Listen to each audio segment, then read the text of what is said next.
Баршаңызға сәлем, менің дамытушы ойындар арнама қош келдіңіздер.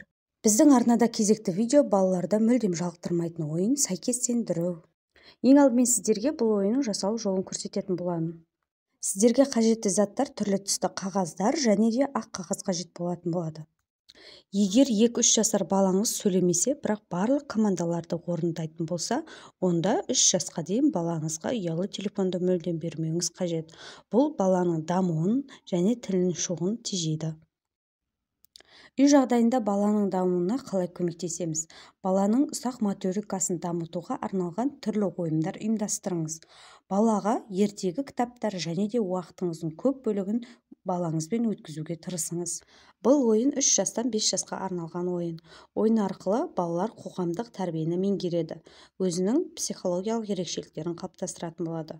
Қазақ халқында баланы ойын өсіреді деген сөз бар. Бала ойнап жүріп ойланады, тілі шығады, тілі дамиды, өседі, өзгереді, денесі шынығады. Бала ойын арқылы бір-бірімен қарым-қатынасқа түсетін болады. Ойынның әр түріне сипаттама беруге болады. Дегенмен ойынның ішіндегі дидактикалық ойындар білімділікке, тәрбиелікке, дамытушылыққа тәрбиелейтін болады. Ойын баланың жан серігі.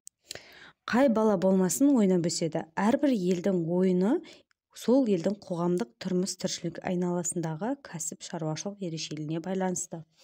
Ойын сырттай қарағанда анау айтқандай қиындығы жоқ, оп-оңай тәрізді көрінуі мүмкін.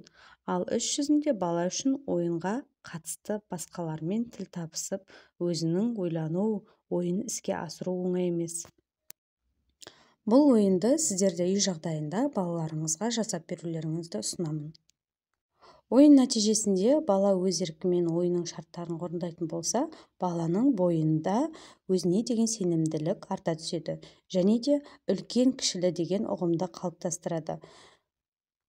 Түстердің атын атап ажырата білетін болады. Біздің арнадан балаларға арналған пайдалы дамытушы ойындар бірінші болып көргілеріңіз келсе, қоңырау батырмасын басып, видеоны соңына дейін көріп, лайк басып өтіңіздер.